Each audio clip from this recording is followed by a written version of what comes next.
Hello everyone, I welcome you all again in the operating system lecture. This is the lecture number 2 of operating system. पिछले lecture में हमने cover किया operating system क्या होता है और उसका ऑब्जेक्टिव क्या, उसकी फंक्शनैलिटीज़ क्या क्या हैं। इस लेक्चर में हम कवर करने वाले हैं टाइप्स ऑफ ऑपरेटिंग सिस्टम। तो चलिए स्टार्ट करते हैं। ऑपरेटिंग सिस्टम में सबसे पहले टाइप्स में सबसे पहले आता है बैच ऑपरेटिंग सिस्टम। सो बैच ऑपरेटिंग सिस्टम होता क्या है? बैच ऑपरेटिंग सिस्टम में ऑपरेटिंग सिस्टम इस तरीके से काम करता है कि जो भी प्रोग्राम्स हैं एंड डेटाज हैं वो उनको इन the form of batches collect करता है बिफोर प्रोसेसिंग। मतलब पहले इन द फॉर्म ऑफ बैचेस सारे प्रोग्राम्स और डेटा कलेक्ट हो जाएंगे और फिर उन पे प्रोसेसिंग होगी। प्रोसेसिंग किस फैशन में होगी कि जो प्रोग्राम पहले आता है वो पहले प्रोसेस होगा, जो बाद में आएगा वो बाद में प्रोसेस होगा। यानी कि फर्स्ट कम फर्स्ट सर्व। जो प्रोग्राम पहले आता है वो पहले एग्जीक्यूट होगा और जो प्रोग्राम यानी कि जो बैच बाद में आया है वो बाद में एग्जीक्यूट होगा। जैसे ही प्रोसेस एग्जीक्यूट हो जाएगा, मेमोरी रिलीज हो जाएगी and the output for the job gets copied into the output pool.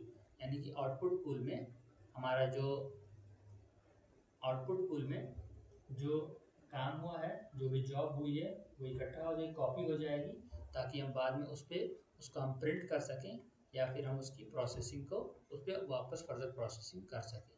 तो इस तरीके से बैच ऑपरेटिंग सिस्टम काम करता है। इसको हम थोड़ा और डिटेल में समझते हैं। हम बैच ऑपरेटिंग सिस्टम बेसिकली क्या होता है, हम डायरेक्टली ऑपरेटिंग सिस्टम से नहीं कांटेक्ट करते हैं। हम पहले क्या करते हैं कि जो भी हमारे प्रोग्राम्स और डेटा है उसको in the form of punch cards और you can say paper card और मैग्नेटिक कार्ड, इनके फॉर्म में हम डेटा को ले जाके हम देते हैं ऑपरेटर को। फिर ये ऑपरेटर क्या करता है, operator similar kinds of jobs के क्या बनाता है, बैचेस बनाता है। देन इस पे ऑपरेटिंग सिस्टम काम करता है। मतलब फिर उसके बाद क्या होती है, इस पे प्रोसेसिंग होती है डिफरेंट डिफरेंट बैचेस पे। सपोज हमने B1 बैच बन गया, B2 बैच बन गया, B3 बैच बन गया। इसमें B3 B1 B2 B3। तो पहले क्या होगा, सपोज B1 बैच पहले आया है तो ये CPU के पास जाएगा, इस पर पूरी प्रोसेसिंग कंप्लीट होगी। फिर यानी कि यहाँ पे जो प्रोसेसिंग होती है वो कैसी होती है, वो होती है नॉन प्रिएम्प्टिव टाइप।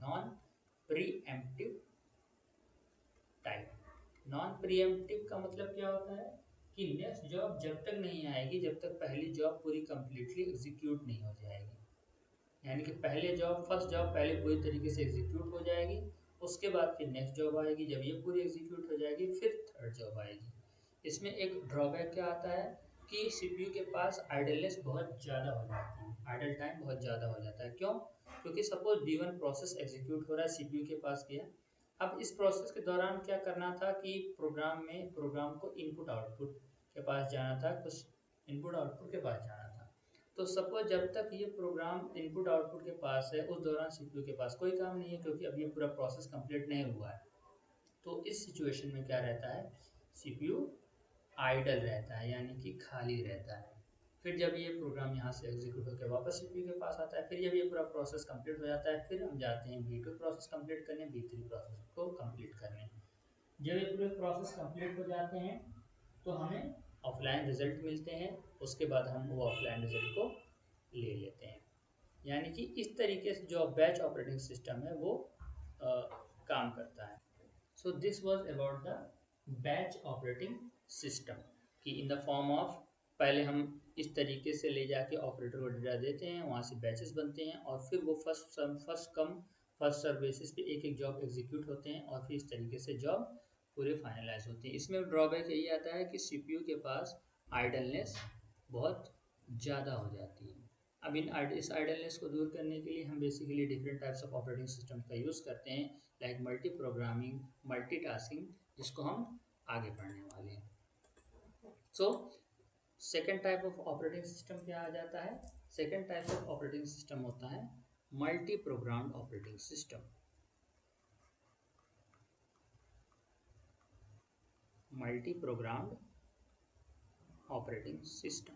हम साथ ही साथ थर्ड ऑपरेटिंग सिस्टम टाइप जो कि है मल्टीटास्किंग ऑपरेटिंग सिस्टम, इसको भी समझ लेते हैं, क्योंकि बेसिकली दोनों एक हद तक सिमिलर हैं, बस इसमें थोड़े चेंजेस आते हैं, हम उसको समझते हैं।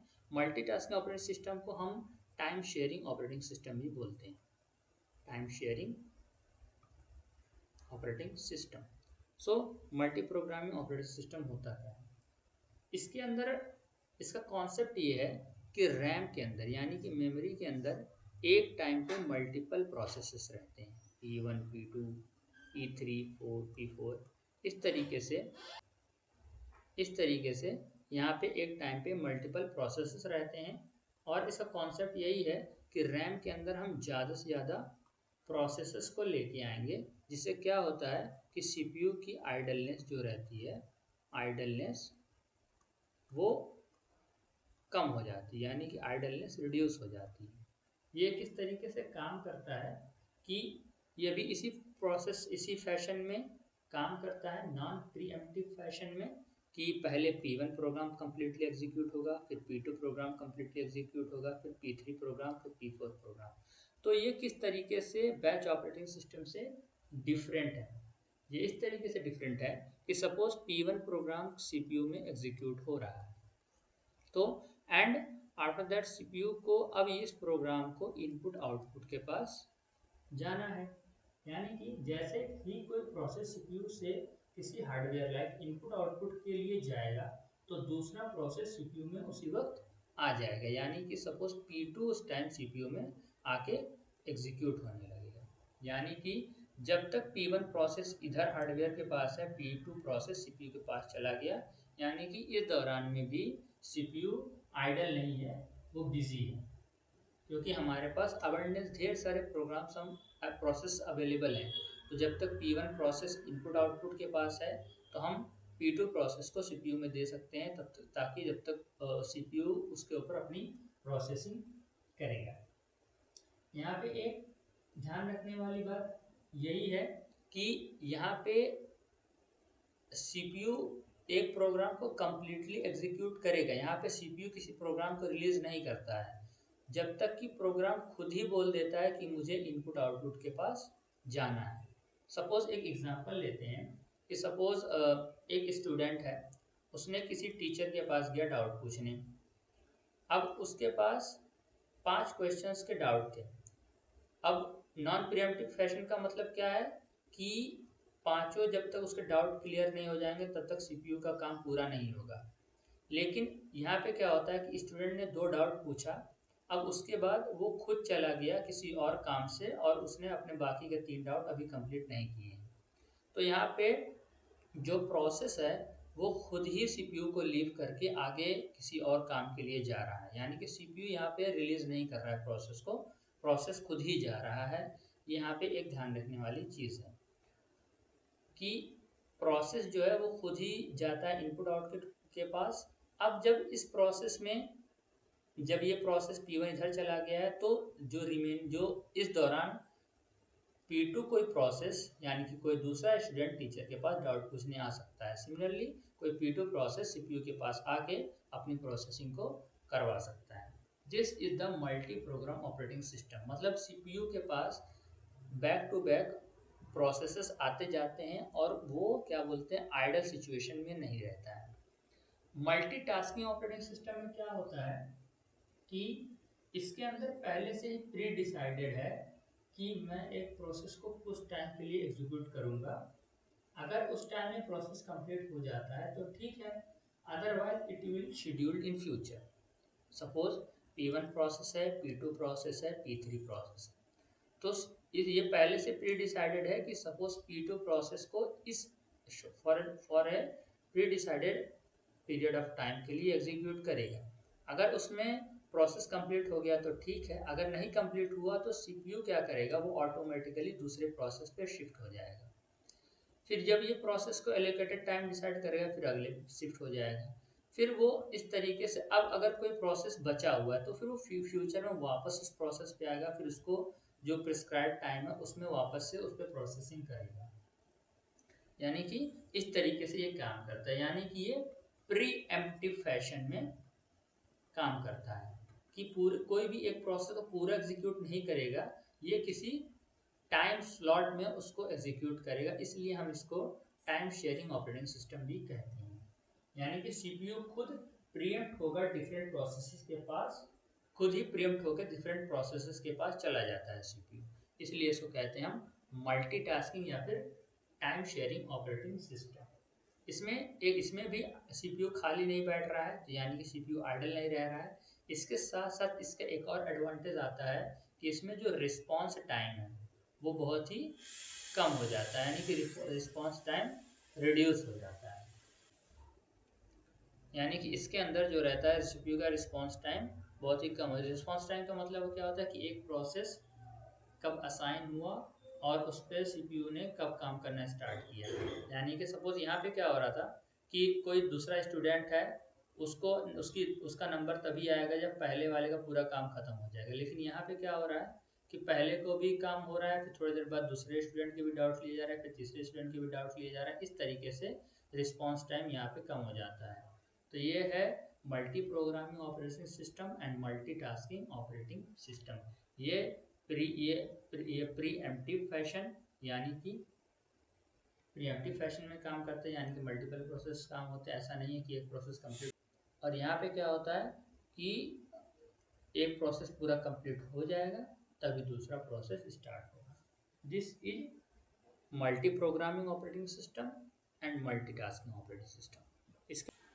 इसके बाद जो नेक्स्ट आता है वो है real time operating system. What is real time operating system?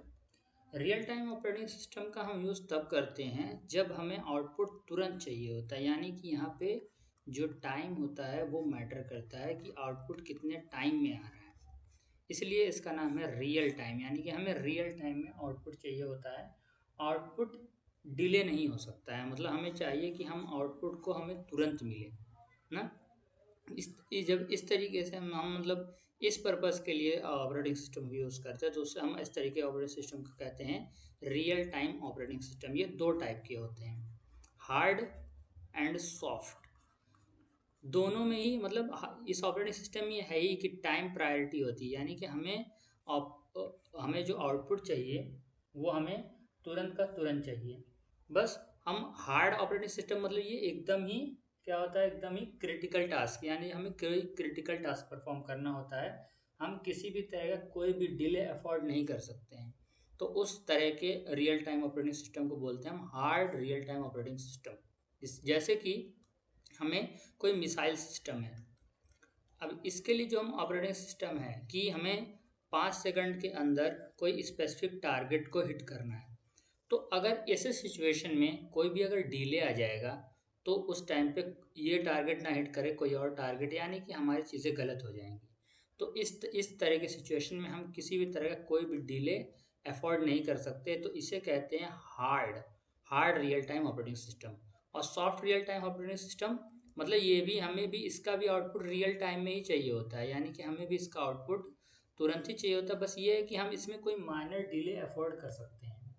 जैसे कि हमें गेमिंग में अगर 2-4 सेकंड का कोई डिले आता है तो उसमें कोई प्रॉब्लम नहीं है।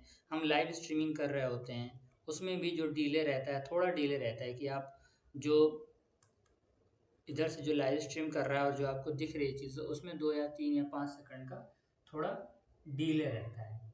तो इस तरीके के हम रियल टाइम ऑपरेटिंग सिस्टम बोलते हैं soft real time operating system. और इस रियल टाइम ऑपरेटिंग सिस्टम में जो रिस्पांस टाइम होता है वो बहुत ही कम होता है as compare to other operating system जो होते हैं उनसे, और अदर टाइप की प्रोसेसिंग होती है उससे इसका रिस्पांस टाइम बहुत ही कम होता है, क्योंकि हमें इस रियल टाइम ऑपरेटिंग सिस्टम में आउटपुट तुरंत का तुरंत मिल रहा होता है।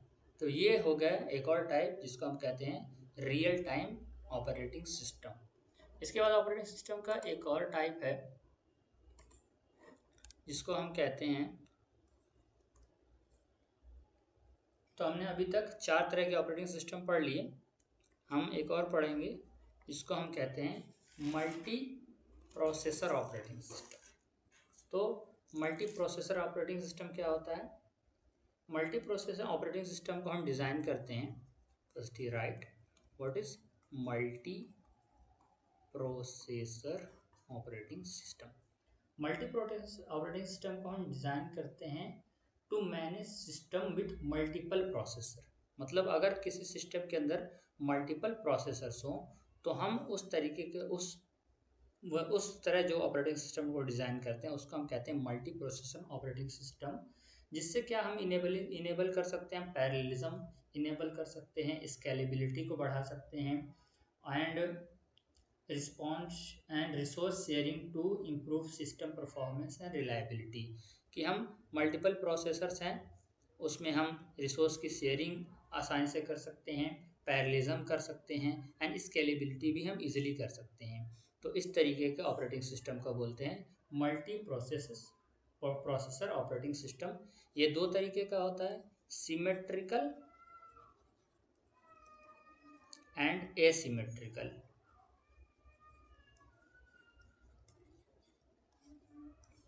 सिमेट्रिकल ऑपरेटिंग सिस्टम में क्या होता है, each processor execute the same copy of operating system every time. मतलब सेम कॉपी को वो प्रोसेस करता है।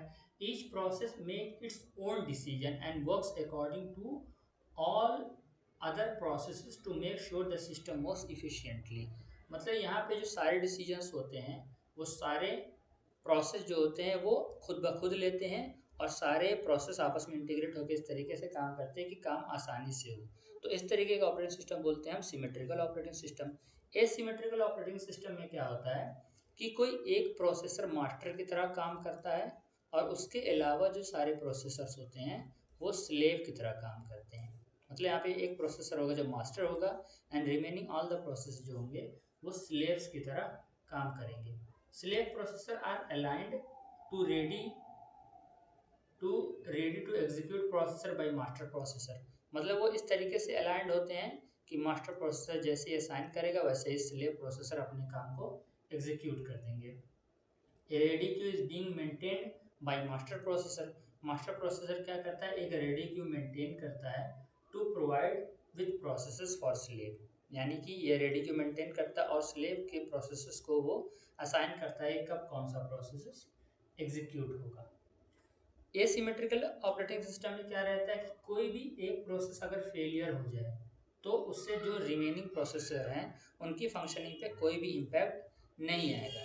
लेकिन एसिमेट्रिकल में देखा जा रहा है कि सारे प्रोसेस आपस में डिपेंडेंट हैं। तो अगर कोई भी एक प्रोसेस अगर फेल होगा तो पूरा इंटायर प्रोसेस क्या कर जाता है, डाउन हो जाता है, यानी कि रुक जाता है। तो this is all about multi processor operating system. तो हमने आज पढ़ा कि टाइप्स ऑफ ऑपरेटिंग सिस्टम में हमने पढ़ा number 1 batch operating system, number 2 multi programmed, and number 3 multitasking, जिसको हम टाइम शेयरिंग ऑपरेटिंग सिस्टम भी बोलते हैं। फिर 4th नंबर पे हमने पढ़ा real time operating system. 5th number पे हमने पढ़ा multi processor operating system. So these are some types of operating system that we have studied. So let me know in the comment section कि आपको सारे operating system समझ में आए कि नहीं आए। So these are the basic details। ये एक तरीके से पोर्शन था टाइप्स ऑफ ऑपरेटिंग सिस्टम का। आई होप कि चीज़ें थोड़ी थोड़ी समझ में आई होंगी। फॉर मोर डिटेल्स आप किसी बुक के पूरा डिटेल में इस चीज़ को डीप में पढ़ने के लिए, एक पूरा डिटेल टॉपिक है, तो अगर इसको बहुत ही डिटेल में और थोड़ा अच्छे से पढ़ना है तो आप कोई बुक रिफ़र कर सकते हैं। और नेक्स्ट हम अगले पार्ट में जो इस यूनिट के रिमेनिंग पोर्शंस हैं उसको कवर करेंगे। Till then give me your feedback in the comment section. Thank you.